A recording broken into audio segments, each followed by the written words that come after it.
Bonjour.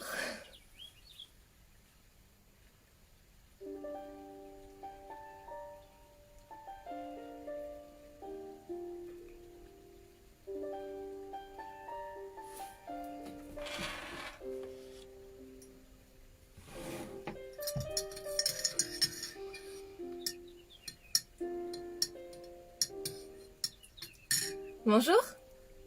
Bonjour. Bonjour. Bienvenue. Bonjour. Bienvenue dans notre rendez-vous matinal pour la lecture de mon roman. J'espère que vous allez bien, que vous avez passé une belle journée hier. Bonjour. J'espère que tout le monde va bien. Il fait beau aujourd'hui, meilleur que les jours précédents, en tout cas par chez nous. Bonjour. Merci beaucoup, c'est gentil, c'est encourageant. Merci, j'espère que vous allez bien. Donc il est 59, je vais attendre encore un tout petit peu. Bonjour. Vous êtes bien installés, confortablement, pour cette petite demi-heure d'évasion?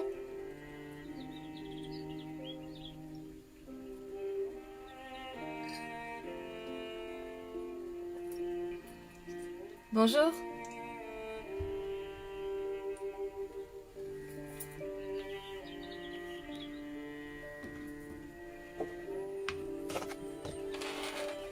Alors, nous étions rendus à la page 69. Océane était chez son médecin pour faire un petit bilan sur son suivi médical. Et donc effectivement, le bilan n'était pas bon du tout. Elle en venait à détailler les atteintes au niveau du cœur. Donc voilà, mais sans surprise, puisque elle le savait déjà depuis la première page. Donc il est 10h pile. Je vais attendre un tout petit peu. Bonjour Véronique.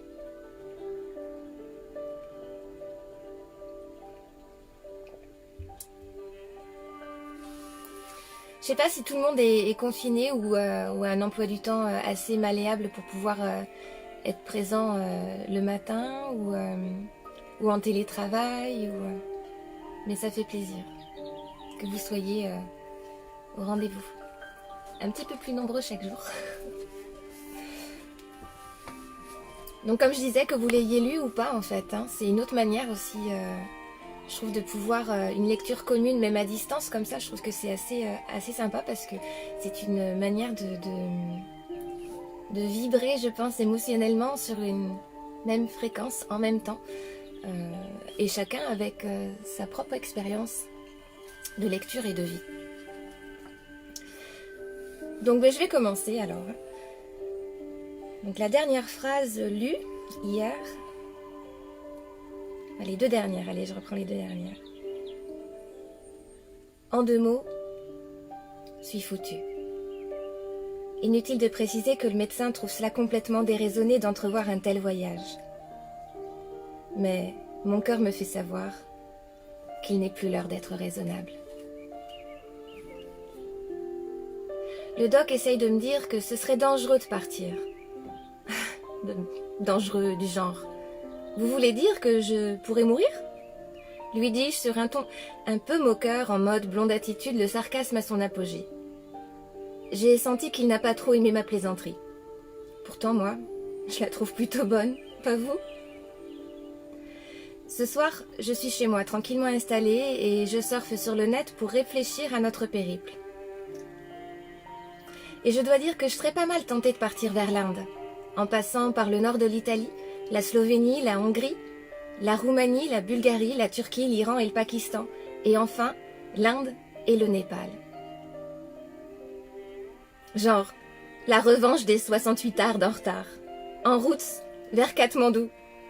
Peut-être me suis-je inspirée de Charles Duchossois et de son grand voyage. Je me demande si Gaïa a pu avoir des renseignements concernant les combis.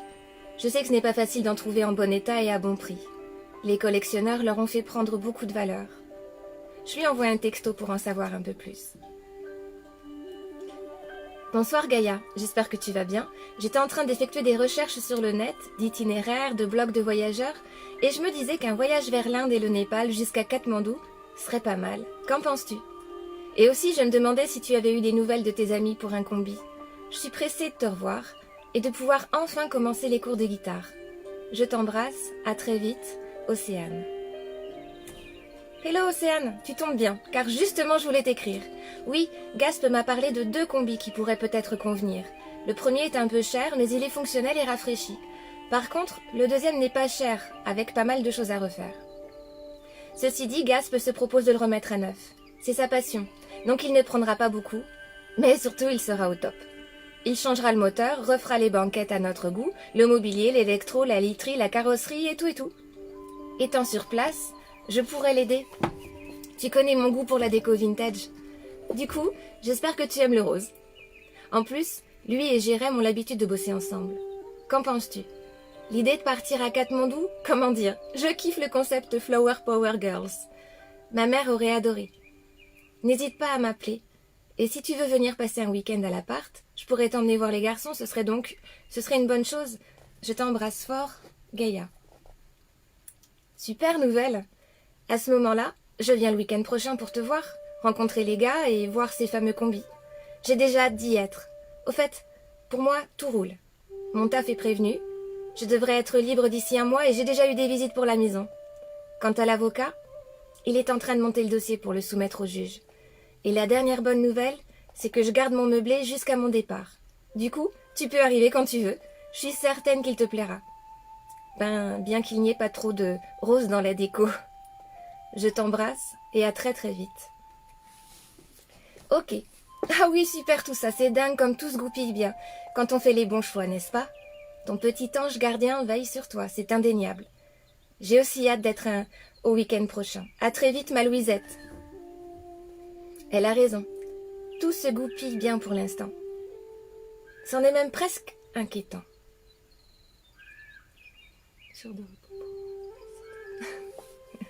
Pardon. Enfin, je veux dire que ça donne le sentiment bizarre qu'il y a bien quelque chose qui, à un moment donné, va foirer. Chut. Petite voix médisante, j'ai promis de ne plus t'écouter.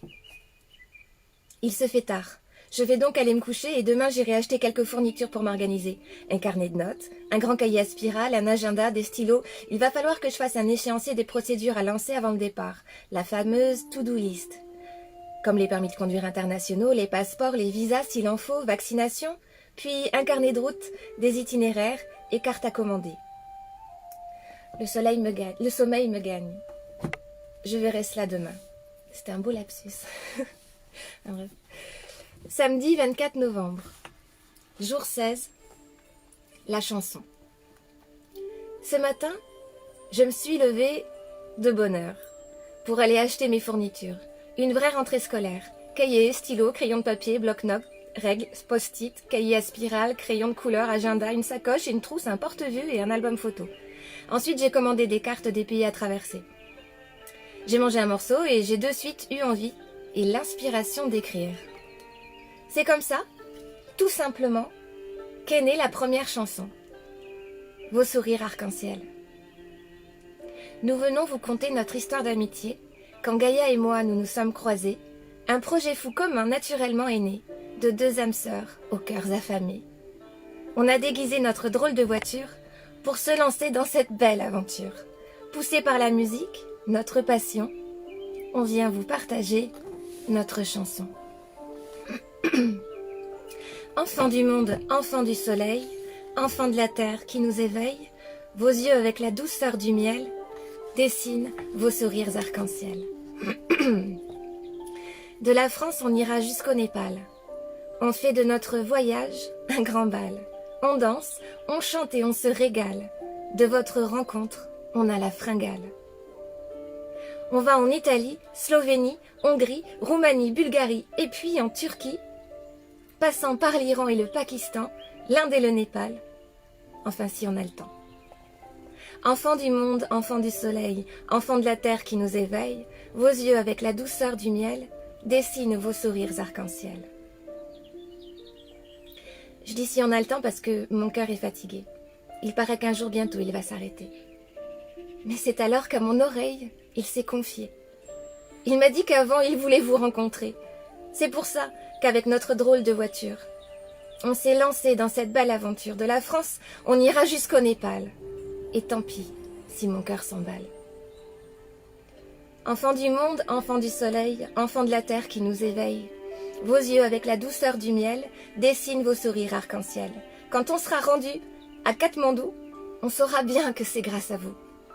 À vos sourires et à vos yeux doux qui nous inspirent la force d'aller au bout de ce voyage complètement fou. Musique et chansons toujours au rendez-vous, dans nos cœurs, un petit bout de vous, vous qui avez toute la vie devant vous. Enfants du monde, enfants du soleil, enfants de la terre qui nous éveille, vos yeux, avec la douceur du miel, dessinent vos sourires arc-en-ciel.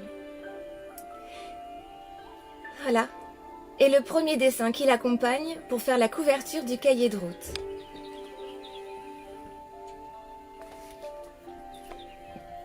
En deuxième page viendra l'itinéraire entier de Toulouse à Katmandou.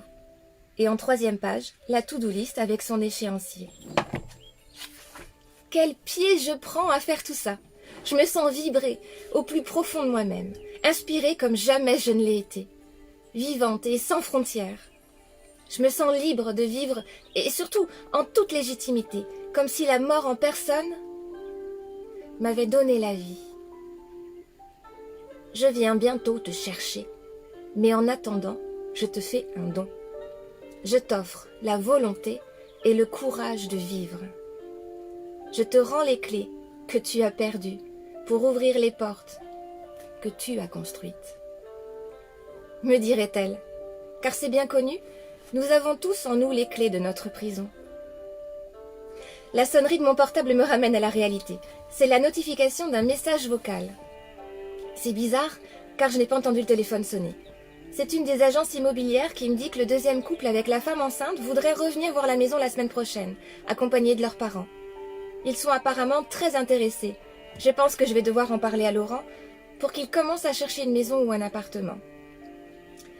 Ce moment va certainement être compliqué. Je vais donc déjà commencer à lui en parler.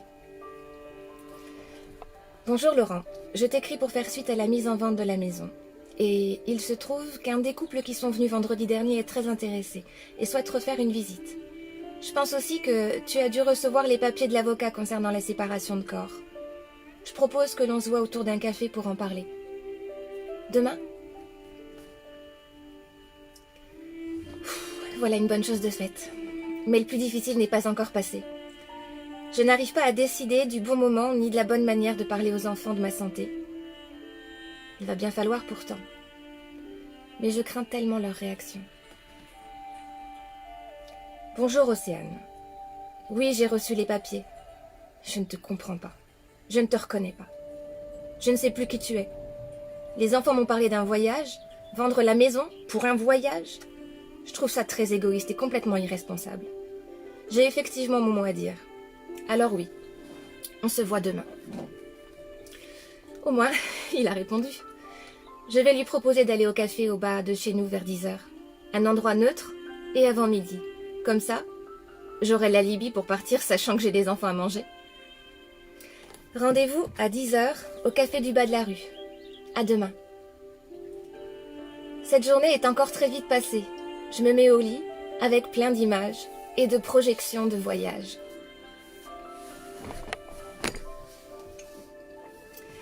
Les rencontres les plus importantes ont été préparées par les âmes avant même que les corps ne se voient. Je pense que ça fait écho, cette phrase, Paulo Coelho. Dimanche 25 novembre, jour 17. Le bilan.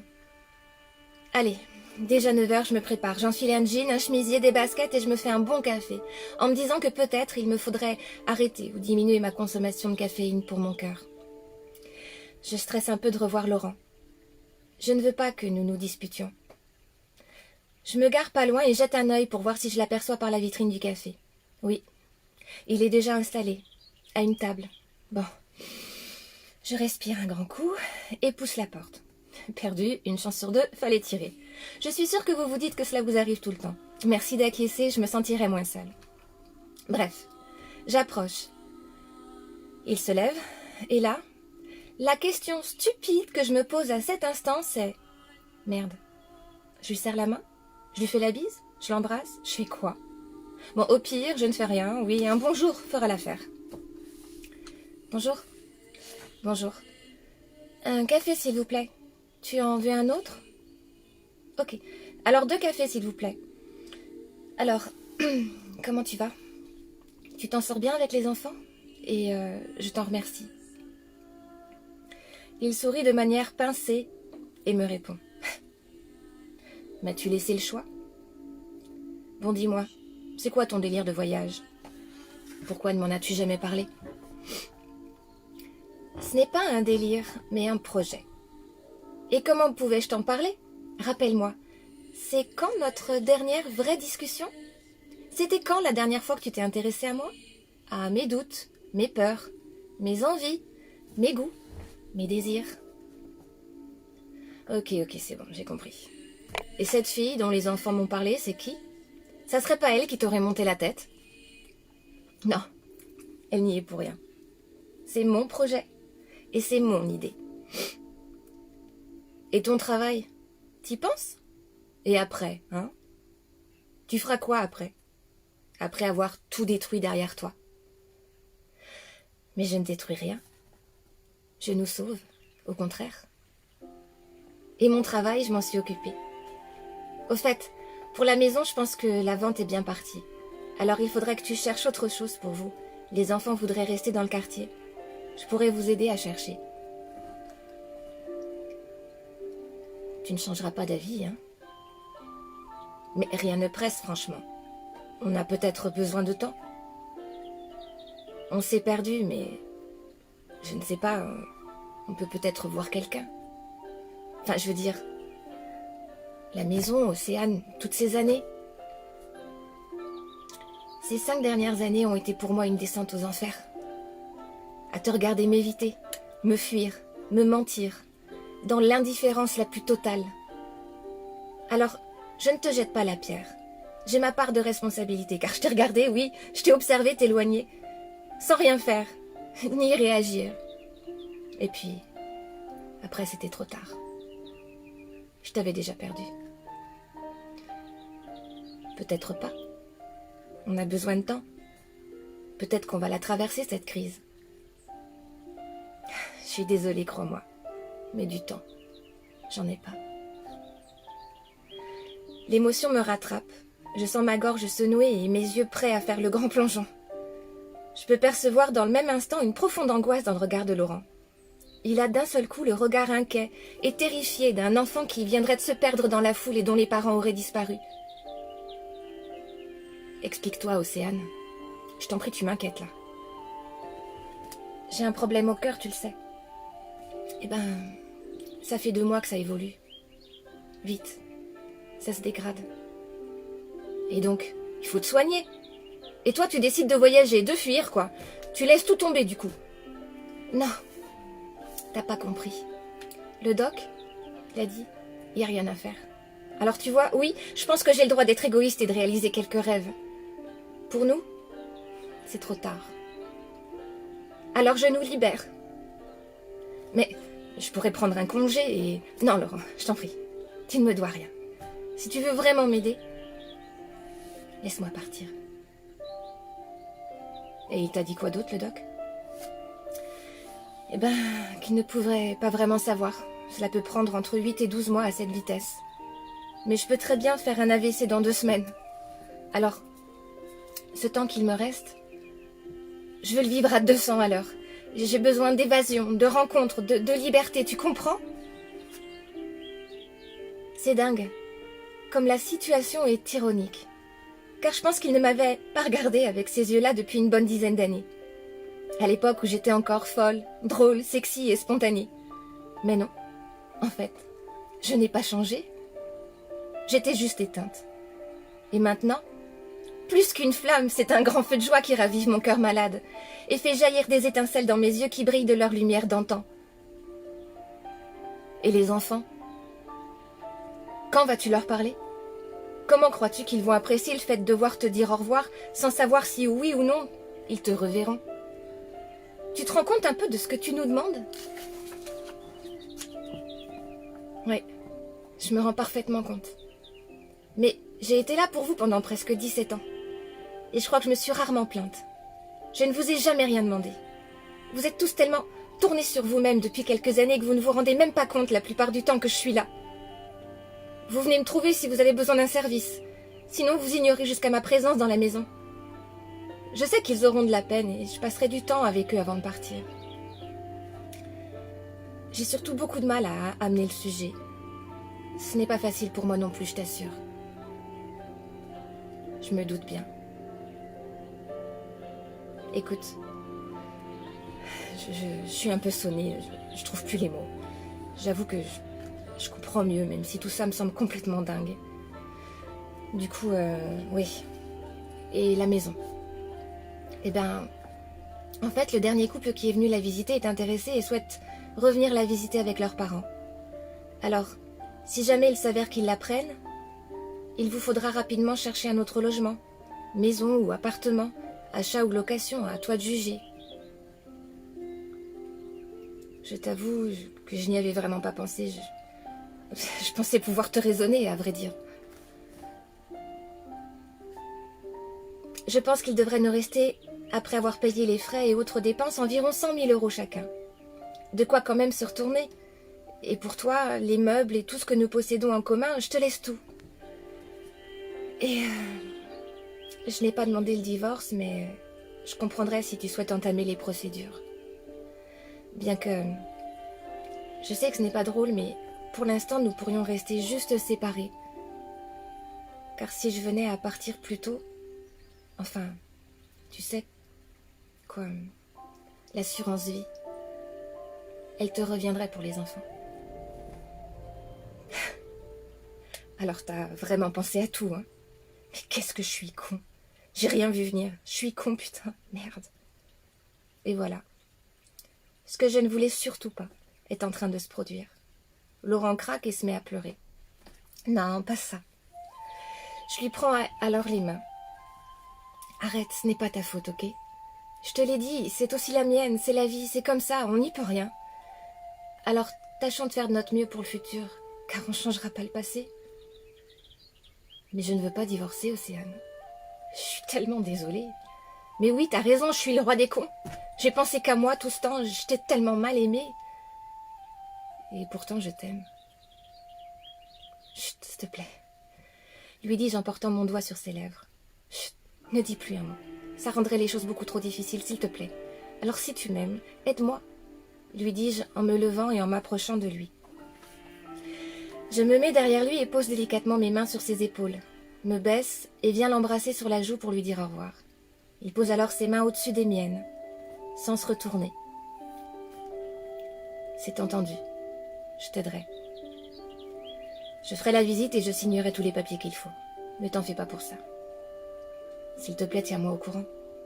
Parle-moi de ce que tu entreprends. D'accord.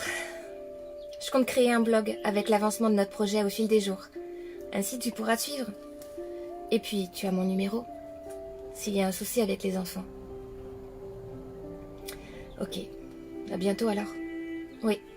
J'essaie de programmer la visite pour cette semaine après 18 h. Tu pourras la faire? Oui, je m'arrangerai. Bien. Merci. Ciao. Ciao. Voilà qui est fait.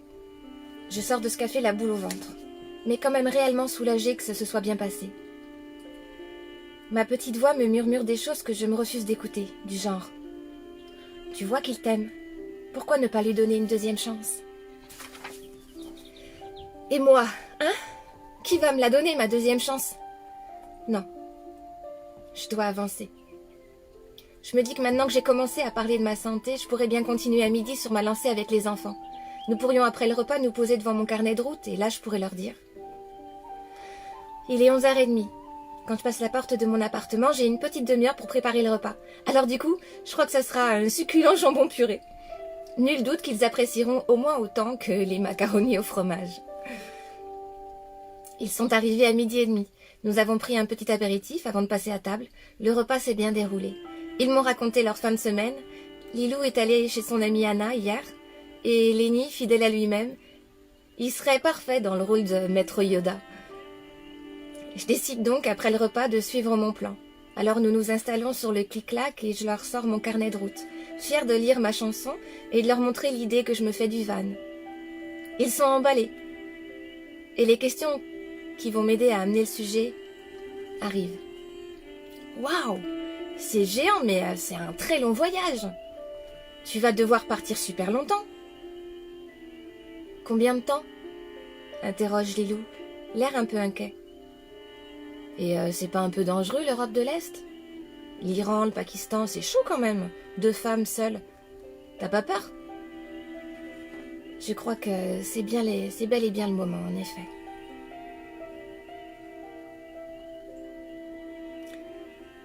C'est pas fini les émotions, Christelle. Je crois que c'est bel et bien le moment, en effet. Et oui, c'est un très long voyage. Je vais devoir partir plusieurs mois. Et oui, j'ai peur. Mais j'ai moins peur qu'avant de partir. Car mes motivations sont différentes. Il y a quelque chose dont je dois vous parler. C'est difficile pour moi de le faire. Alors je vous demanderai d'être indulgent avec moi. Vous vous souvenez avoir déjà entendu que j'ai des problèmes au cœur, que j'ai un suivi annuel de routine? Eh bien, la routine est brisée. Il se trouve que mes derniers examens ne sont pas bons du tout. En fait, il y a une modification et on ne sait pas pourquoi. Ça n'avait pas bougé depuis des années et là, ça dégénère depuis quelques mois et ça n'a pas l'air de vouloir s'arrêter. Alors la suite n'est pas bonne. Je ne m'en sortirai sûrement pas. Mais ça peut prendre longtemps en fait, on ne sait pas vraiment. Quoi? Je comprends pas. Quoi? Tu vas mourir, c'est ça que tu dis? Me coupe Lilou, les yeux terrifiés. Oui, mais je ne sais pas combien de temps il me reste. Alors je voudrais que vous compreniez que je voudrais faire certaines choses que je n'ai jamais osé faire avant, parce que je me disais que ce n'était pas le bon moment. Ah oui, alors là, pour toi, c'est le bon moment. Tu t'en fous de nous en fait, c'est ça. Tu vas mourir, alors du coup tu te casses et tu nous laisses là. Et c'est toi qui dis qu'on est égoïste? En fait, tu sais quoi?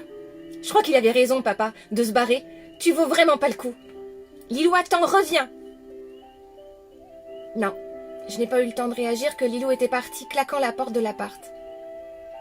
Je ne peux pas retenir mes larmes. Lenny, assis à côté de moi, il est ému aussi, mais il dit rien. Il s'approche et passe un bras autour de moi. Alors je le serre fort dans mes bras et je pleure toutes les larmes de mon corps. T'en fais pas, maman, elle le pensait pas. Elle est en colère. Tu crois? Peut-être qu'elle a raison, en fin de compte, c'est moi qui ai tout foutu en l'air. Mais non, je te jure, arrête, maman, y a rien. C'est pas ta faute. C'est papa qui a rien compris. Je comprends, moi, ce que tu veux dire. Même si, c'est clair, j'ai pas envie que tu t'en ailles. Merci, merci, merci. Je vous aime tellement fort, si tu savais. Vous êtes la plus belle chose qui me soit arrivée, ta sœur et toi. Je sais, maman. Je suis tellement désolée que vous deviez vivre ça. Mais j'ai besoin de votre aide, sans ça, j'ai peur de ne pas y arriver. Il faut que vous m'aidiez, même si je sais que je n'ai pas le droit de vous demander ça. T'inquiète pas, maman. Je serai là, moi. Je t'aiderai. Lenny me surprendra toujours. Il essaie tant bien que mal de se montrer fort et de me rassurer. Je le vois malgré tout lutter contre ses émotions, car il ne peut cacher ses maxillaires contractés à leur maximum. Ceci dû au serrage des dents luttant contre le passage des larmes. Le barrage hydraulique se forme en étau au niveau des mâchoires, des molaires, pour que rien ne passe. Il s'agit de savoir lire entre les lignes du visage. Les corps parlent toujours et illustrent souvent ce qu'on n'exprime pas verbalement, soit par pudeur, soit par orgueil. Je redescends aussi, parce que moi aussi je suis mieux. Ça se voit, je commence à bégayer. Lenny et moi recommençons à parler du voyage. Il s'intéresse vraiment au projet et je pense qu'il a aussi compris que c'est une manière de partager avec moi des moments privilégiés. Man, t'as pensé à faire un blog et une chaîne YouTube? Ça serait cool, comme ça tout le monde pourra vous suivre. Faire des vidéos en live et raconter votre voyage à l'écrit, mais aussi sous forme de courtes vidéos tous les jours. Ça marche trop bien. Vous pourriez avoir plein de followers. C'est super ça, Lénie. Faudra que tu me montres comment ça marche alors. Je compte sur toi. Ouais, je te ferai ça. Nous continuons ainsi à échanger sur des tas de choses. Et bien sûr, la question que j'attendais est arrivée. Et tu penses que tu reviendras? Enfin, je veux dire, tu pars pas pour toujours. Tu rentreras. Lénie presse encore fortement ses mâchoires l'une contre l'autre. C'est compliqué à dire en fait. On n'a pas de recul. Je l'espère. Mais malheureusement, je ne peux pas te le promettre. Ben moi, je dis que si. Tu peux le promettre et tu dois même le faire. Si tu le dis très fort, si t'y crois plus que tout, tu tiendras. Alors, dis-toi que c'est ton objectif, man. C'est pas Katmandou. S'il te plaît, c'est de revenir. S'il te plaît. Sinon, je t'aide pas. Ok. T'as raison, chérie. Faisons un pacte, alors. Un contrat. Tu m'aides pour un tas de choses, contre ma promesse de tout faire pour revenir. Non, man. Tu triches. Tu fais pas tout pour. Tu reviens. C'est tout. C'est non négociable. Ma vue redevient floue à cause de mes larmes. Si ça, ce n'est pas de l'amour. Je découvre mon fils sous un autre jour. Pourquoi faut-il toujours que l'on découvre ce que l'on a, que ce que l'on a est précieux, quand on est sur le point de le perdre? La solution serait d'enseigner dès le plus jeune âge l'impermanence du tout, de la terre, de la vie, du temps, de l'amour, de l'amitié, du bonheur, du malheur, des objets. Ainsi nous prendrions soin de nous, des autres et de nos relations avec ce tout. D'accord, chérie. Je reviens. Promis? Promis. Nous nous donnons une grande poignée de main solennelle, digne de chef d'État, pour finalement nous attirer dans les bras l'un de l'autre. Je sens alors quelques spasmes de poitrine. Je pense que cette fois il pleure. Alors je le garde contre moi, pour respecter sa pudeur et ne pas voir ses yeux pleins de larmes. Une fois ce câlin apaisant terminé et l'émotion redescendue, Lénie rassemble ses affaires de classe pour repartir vers la maison. En partant, il me dit qu'il parlera avec Lilou pour tenter de calmer sa colère, mais que la connaissance, ça pourrait prendre un peu de temps.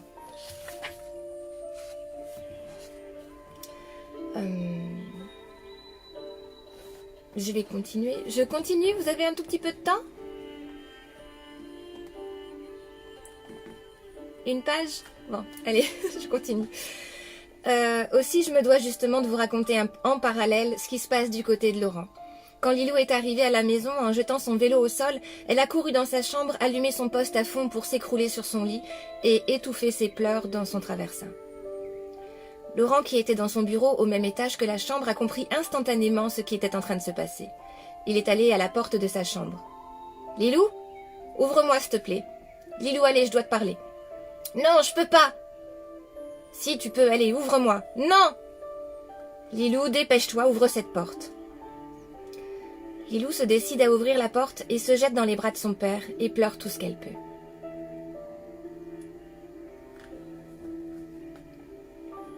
Oups, je me suis perdue, j'ai regardé. Voilà. Laurent, un peu désemparé et lui-même encore sous le choc, il faut bien l'admettre. Alors, maman vous a parlé? Je veux plus jamais la voir. Je lui ai dit que je comprenais pourquoi tu voulais plus d'elle. Écoute, t'es triste et tu transformes ta tristesse en colère, car c'est plus facile à exprimer. Mais tu ne dois pas faire ça. On ne peut pas être en colère après elle, et tu ne peux pas lui dire des choses comme ça. Elle ne le mérite pas et tu le sais. Et tu sais, maman, je l'aime aussi. Les histoires d'adultes, parfois c'est compliqué. L'amour, c'est compliqué. Tout ne se passe pas toujours comme on le voudrait. Mais elle va partir, et elle s'en fout de moi, de nous. Non, tu te trompes. Elle ne s'en fout pas. Sinon, je crois qu'elle serait partie avant. Elle est restée pour nous, bien qu'elle n'était pas heureuse. Mais maintenant, elle sait qu'elle ne pourra plus repousser ses rêves. Pour elle, c'est maintenant ou jamais. Et nous, alors, hein? Nous devons être là. Elle n'est pas encore partie. Alors profite de tout ce temps qui reste. Passe du temps avec elle, sinon je te jure que toute ta vie tu le regretteras. Appelle-la ce soir, excuse-toi et dis-lui que tu l'aimes. Imagine-toi un peu ce qu'elle souffre en ce moment même. Toi aussi, je le sais, mais tu souffriras plus encore si tu ne vas pas vers elle, tant qu'il est encore temps de le faire. Non, c'est dégueulasse. Elle est débile avec son voyage et sa copine. Elle fait sa belle alors qu'elle va mourir. Je m'en fous. Allez, Lilou, sois pas bête. Je sais que tu t'en fous pas. Réfléchis bien à ce que je te dis. Mais ne réfléchis pas trop longtemps. Le temps passe vite.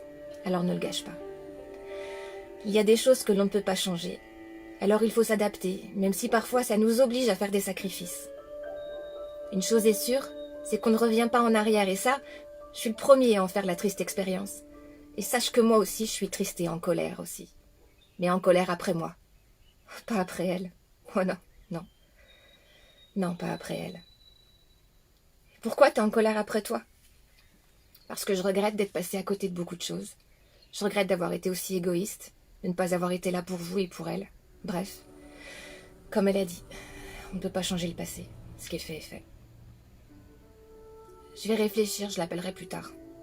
C'est bien. Évidemment, la situation n'est simple pour personne. Lilou est la plus jeune et la plus dure en caractère. Elle manque encore de maturité, elle réagit au quart de tour. Mais elle a un très bon fond. Je sais qu'il lui faudra du temps et que ça va être très difficile pour elle, qui est souvent à fleur de peau. Je suis surprise aussi par la bienveillance de Laurent à mon égard. Je me dis qu'avec de tels échanges, les choses ne peuvent que s'améliorer, entre elle et moi. Voilà, je vais arrêter là du coup. Voilà, ouf, que d'émotions aujourd'hui. C'est vrai que c'était pas la partie la plus gaie. Ça ira mieux en avançant, enfin encore que de toute façon c'est toujours un petit peu, voilà, moi c'est la vie quoi. Merci, merci, j'espère que vous avez passé un bon moment, vous aussi, moi aussi, je suis à chaque fois à la fin toute tremblante, parce que voilà, ça remue, je sais pas si vous aussi ça remue un peu, mais c'est beau quoi, ce sont les émotions de la vie. Merci pour ce beau moment de vérité et d'amour. Merci à vous d'avoir été là pour partager ça avec moi et avec nous tous.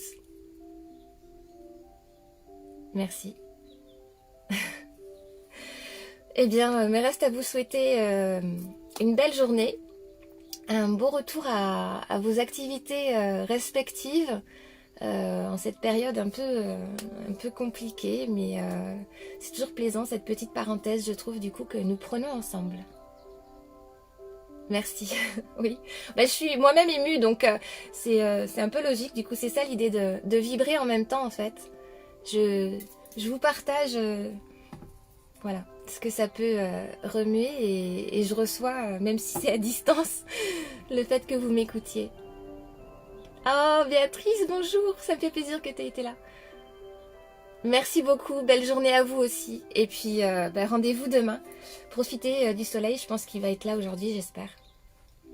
Merci, au revoir.